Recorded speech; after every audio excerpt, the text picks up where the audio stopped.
Holidays-nale, adu namma GT Holidays da. GT Holidays, South India's #1 travel brand. You know you are special when you're with GT Holidays. Kadayanallur பாசன கால்வாயை மறித்து நகராட்சி நிர்வாகம் சார்பில் தடுப்பணை கட்டுவதற்கு கண்டனம் தெரிவித்து அப்பகுதி விவசாயிகள் ஆட்சியரிடம் புகார் மனு அளித்தனர். தென்காசி மாவட்டம் கடையநல்லூர் பகுதியில் பெரியாறு செல்லும் கால்வாயில் நகராட்சி சார்பில் தடுப்பணை கட்டப்பட்டு வருவதாக கூறப்படுகிறது. இதனால் பாசனத்திற்கு தேவையான தண்ணீர் கிடைக்காது என்பதால் அதனை கைவிட வேண்டும் என அப்பகுதி விவசாயிகள் கோரிக்கை விடுத்தனர். இதுகுறித்து நகராட்சி நிர்வாகம் எந்தவிதமான நடவடிக்கையும் எடுக்கவில்லை என கூறி தென்காசி மாவட்ட ஆட்சித்தலைவர் அலுவலகத்தில் ஏராளமான விவசாயிகள் புகார் அளித்தனர். மேலும் விவசாயிகளின் வாழ்வாதாரம் கருதி தடுப்பணை கட்டும் திட்டத்தை கைவிட வேண்டும் என்றும் அவர்கள் கோரிக்கை விடுத்தனர்.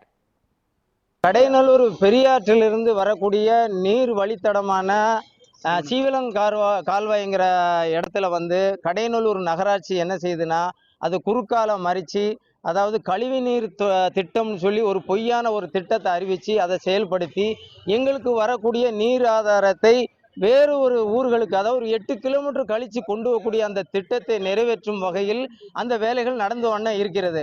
இதனால் பாதிக்கப்படுகிறது ஒரு விவசாயி 2 விவசாயி இல்லை, 10,000 விவசாய குடும்பங்கள். 7 குளத்தினுடைய அந்த நீர் ஆதாரமானது அங்கே வராமல் போகும். ஸோ அந்த திட்டத்தை கைவிட வேண்டும் என்று நம்ம நகராட்சி ஆணையாளர், நகராட்சி தலைவர், இப்போதைக்கு கலெக்டர் வரைக்கும் நாங்கள் பெட்டிஷன் கொடுத்து அதுக்காக காத்துக்கிட்டு இருக்கிறோம். இந்த திட்டத்தை கைவிடலை அப்படின்னா இருக்கக்கூடிய விவசாயிகள் நாங்கள் 10,000 குடும்பமும் சேர்ந்தாப்புல குடும்பத்தோடு சேர்ந்து நாங்கள் உள்ளிருப்பு போராட்டம் மற்றும் ஆர்ப்பாட்டம், உண்ணாவிரதம் மற்றும் பசுமறியல் போன்ற போராட்டங்களில் நாங்கள் ஈடுபடணும் என்று எல்லாருமே சேர்ந்து முடிவு பண்ணியிருக்கோம். அதனால தமிழக அரசு இந்த திட்டத்தை கைவிட வேண்டும் என்று நகராட்சிக்கு ஆணையிட வேண்டும் என்று நாங்கள் விவசாய சார்பாக கேட்டுக்கொள்கிறோம். கடையநல்லூர் அட்டக்குளப்பரவு சார்பாக மாவட்ட ஆட்சியருக்கு கோரிக்கை வைத்திருக்கிறோம்.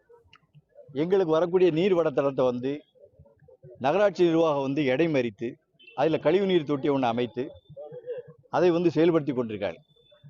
அந்த கழிவுநீர் தொட்டியானது எந்த வகையிலும் யாருக்கும் பாதிப்பு இல்லாத ஒன்று. அங்கு கழிவு நீரும் வர்றதில்லை. மெயினாக எங்களுக்கு பெரியாற்றிலிருந்து வரக்கூடிய தண்ணீரினுடைய வழித்தட அது. அதை இடமறித்து இவர் வேற ஒரு ஊருக்கு கொண்டு போகிறதுக்காக இந்த நகராட்சி நிர்வாகம் துடிச்சிக்கிட்டு இருக்கு. ஆகையினால இந்த கழிவுநீர் தொட்டியை அகற்றி எங்களுடைய விவசாயிகளுடைய வாழ்வாதாரத்தை காப்பாற்றி தரணும். மேற்கொண்டு விவசாயிகள் இதை நம்பி இருக்கக்கூடிய விவசாயிகள் 10,000க்கு மேற்பட்ட விவசாயிகள் இருக்கிறாங்க. ஆகையினால இந்த திட்டம் முழுமையாக கைவிட்டு எங்களுக்கு மிகப்பெரிய பாதுகாப்பை தரணும்னு சொல்லி அரசையும் மாவட்ட ஆட்சியர், கடையநல்லூர் நகராட்சி நிர்வாகம் எல்லாத்தையும் நாங்கள் கேட்டோம்.